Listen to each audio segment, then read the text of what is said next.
We are going to jump ahead now in our service to the scripture reading this morning. Last week we were in the story of Joseph in Genesis, and now we're going to move ahead into Exodus. So what you missed was about 300 years of Joseph's descendants, the Israelites, living in Egypt. And at some point, the Egyptian Pharaoh thought, hey, there's some really good labor among these Israelites, and decided to enslave the people. And so the Israelites lived in pretty harsh conditions. Exodus is the story about how God delivered them from slavery in Egypt. And where we pick up the story today, the Israelites have fled Egypt, and the Pharaoh and his army are giving chase in the chariots. So with that, let's continue with our reading. Karen? Okay.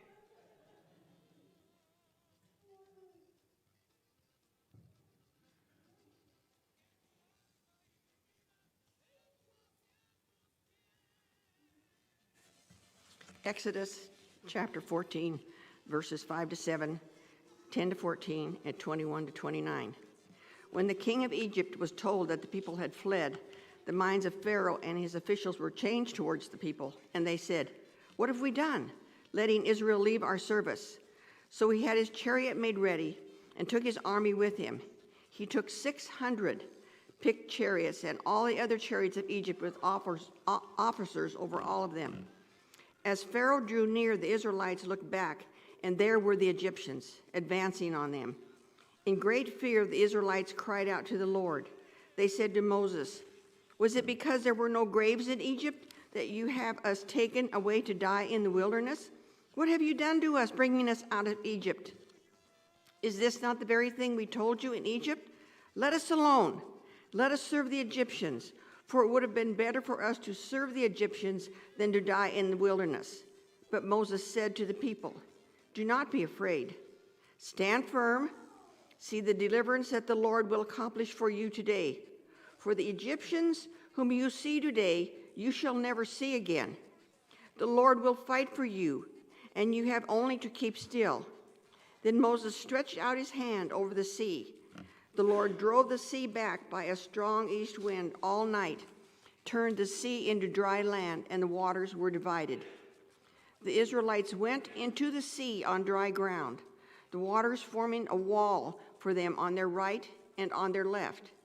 The Egyptians pursued and went into the sea after them, all of Pharaoh's horses, chariots, and chariot drivers. At the morning watch, the Lord in the pillar of fire and cloud looked down upon the Egyptian army and threw the Egyptian army into panic. He clogged their chariot wheels so that they turned with difficulty. The Egyptians said, "Let us flee from the Israelites, for the Lord is fighting for them against Egypt." Then the Lord said to Moses, "Stretch out your hand over the sea, so that the water may come back upon the Egyptians, upon their chariots and chariot drivers." So Moses stretched out his hand over the sea, and at the dawn the sea returned to its normal depth. As the Egyptians fled before it, the Lord tossed the Egyptians into the sea. The waters returned and covered the chariots and the chariot drivers, the entire army of Pharaoh that had followed them into the sea. Not one of them remained. But the Israelites walked on dry ground through the sea, the waters forming a wall for them on their right and on their left. The word of the Lord. All right, so I'm going to start us off with a little test of your memory this morning. So hopefully you had your coffee and you're awake. I'm going to ask you some questions to see how well you remember some things, okay? And I've learned my lesson. When I ask you questions, you're not allowed to talk out loud anymore because you ruin my sermons every time. So you keep it in your head this time, okay? So here's my questions, and just use your imagination to picture these things as I ask you them and see if you can remember them. Okay, in the game Monopoly, on the cover of the box, there's a man running. Okay, is he wearing a monocle on his eye? Just picture that in your head. Okay, now let's do another one. On the logo for the Fruit of the Loom brand, what is containing the fruit? What is the fruit in that logo? Okay. All right, here's another question. What is the name of the children's book series featuring bears, like Papa Bear, Mama Bear, Brother Bear, and Sister Bear, okay? What is the name of that series? Spell it in your head. Okay, and here's my last question to test your memory. Who makes the most popular stovetop stuffing? What brand? All right. So let's see how you did, and you can shout them out, okay, if you think you know. Is the guy on the Monopoly cover wearing a monocle? No! Not only doesn't he wear a monocle, he never has worn a monocle. Look it up, I promise. Okay, on the logo for Fruit of the Loom, what's the fruit in? Anybody know? Nothing! There's no cornucopia in that logo, and if you want to know that for sure, spend $10 and buy a t-shirt on the way out. It's on the tag. All right? What's the name of the book series about the bears? Okay, you've all heard it Berenstain, but it's actually Berenstain. S-T-A-I-N. That one tricks a lot of people. Okay, the last one. Who makes the most popular stovetop stuffing? Stovetop makes the most popular stovetop stuffing. We all remember it as Stouffer's, but it's not Stouffer's. Okay, so if you got any of those wrong, raise your hand if you got any of those wrong. Yes! You know how hard it is to sit at your computer by yourself thinking, oh, how can I stump these people about their memory? But I got a few of you. If any of you got any of those wrong, you are like millions of Americans who remember certain aspects of our cultural history incorrectly. This is like a really famous example that I used on the first service, and they looked at me like I was speaking a different language. I'm going to try it on you too. In the movie Star Wars, there's a very famous scene where Darth Vader is standing over Luke, and Luke is missing a hand, and it's very intense. And Darth Vader says, "Luke, I am your father." Except he didn't say that. He said, "No, I am your father. We just invented the Luke part." And again, it didn't work on you either, but I love Star Wars and it matters to me. So this is actually a phenomena that has a name, this incorrect memory that we share as a culture. It's called the Mandela Effect, and it was named that from a South African researcher who had this really strange experience. She had this vivid memory that Nelson Mandela, this famous anti-apartheid activist, who was imprisoned from like the 60s to the 80s, died in prison. And as she shared this vivid memory, thousands of other South Africans also remembered quite clearly that Nelson Mandela died in prison in the early 1980s. Except that's definitely not what happened, because he would later become president of South Africa and wouldn't die until 2013. But for some reason, all these South Africans remembered something else. Now, there's a few reasons some people think we have this going on. Like, one thing is that maybe we're conflating different historical events in our memory. So, like, the researchers will say, the monocle you think that the Monopoly guy is wearing is probably from the peanut guy who wore a monocle, right? And you just mashed them up in your head. And I'm sure you have examples of these in your family too, right? Certain things that some people in your family are certain that happened, and you're like, no, that never happened, Mom. Is that just me? Okay. So I think something worse happens, though, right? When we add fear to the mix, right? This is sort of harmless, the Mandela Effect. It's really easy to deal with because mostly you can just present people some new information and they'll, usually change what they think is true. Like if you go home and look at the Monopoly guy, you'll say, wow, Pastor Joe was right. I will trust him next time when he tells me something. But when you add fear to the mix, sometimes things can get really out of whack, right? Fear can do really tricky things to our memories. Fear can make us see and remember things that were never there. I'm sure you've had that experience where you're with other people and you're really afraid and you start inventing all sorts of things like, that car has been parked out there all night and I'm pretty sure I saw a guy walk out of that car and walk behind the building. Things like that, things that we get so worked up we start to invent in our minds. And the more we're afraid that we are, the more likely we are to get our memories all jumbled up. Now, in our story this morning, you have to realize just how afraid the Israelites must have been, right? They had fled from slavery where they had lived for generations. It's all they knew. And as soon as they left, the Pharaoh regretted it and started chasing them down with chariots to bring them back. And in our scene this morning, we find these Israelites trapped between two impossible realities. The Red Sea in front of them, stretching out for miles of impassable water, and behind them, the largest army in the world, the Egyptian army giving chase in their chariots. Impassable waters in front and inescapable armies behind. And in this moment of fear, like any animal that's been cornered, they lash out. They lash out at Moses, and they say to Moses, and it's so interesting what they say to Moses. Listen to this. Was it because there were no graves in Egypt that you've taken us away to die in the wilderness? What have you done to us, bringing us out of Egypt? Is this not the very thing we told you in Egypt? Let us alone and let us serve the Egyptians. For it would have been better for us to serve the Egyptians than to die in the wilderness. Except that never happened. They never said that in Egypt. Right? They never said, let us alone and let us serve the Egyptians. Their enslavement was brutal.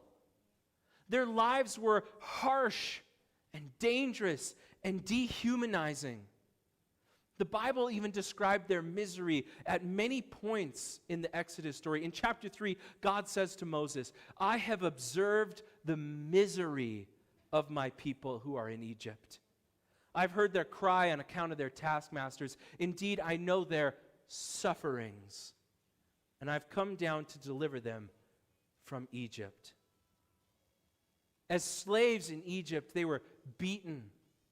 They were demanded to do impossible tasks they could never accomplish. They were humiliated, and they were killed. And now they want to go back. How often is that our response to fear in our lives, right? Just to go back. To go back to that relationship that everyone knows is toxic. Right? To go back to the way things were. You hear this all the time. To go back to the way things were before the pandemic, or to go back to the way we've always done it. Or the temptation to go back to a point in history that we start to think is greater than it is now.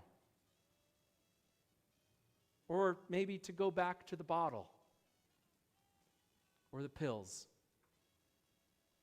In our fear, we think this false memory.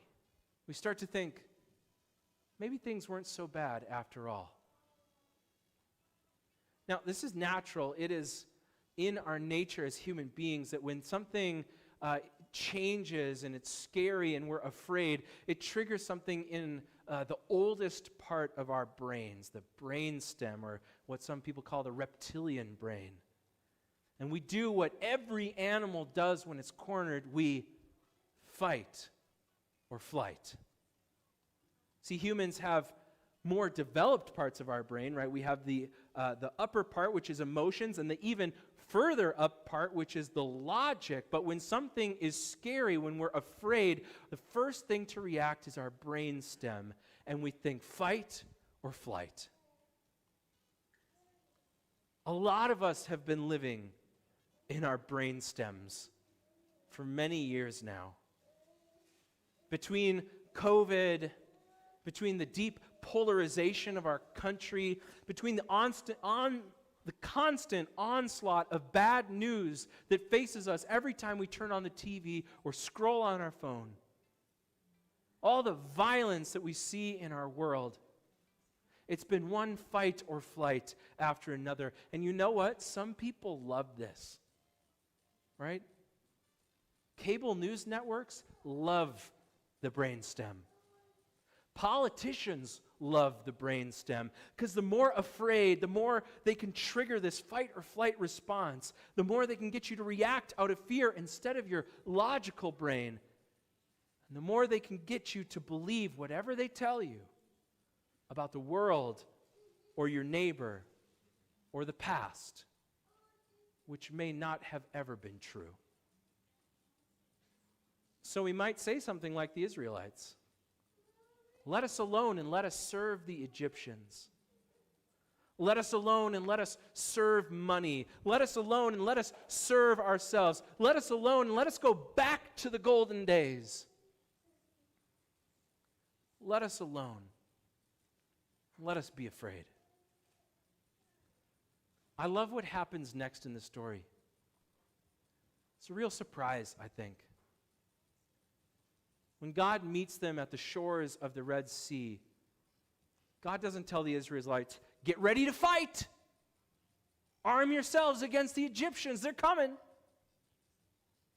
And God didn't tell them, take flight, jump in, swim, get across as fast as you can.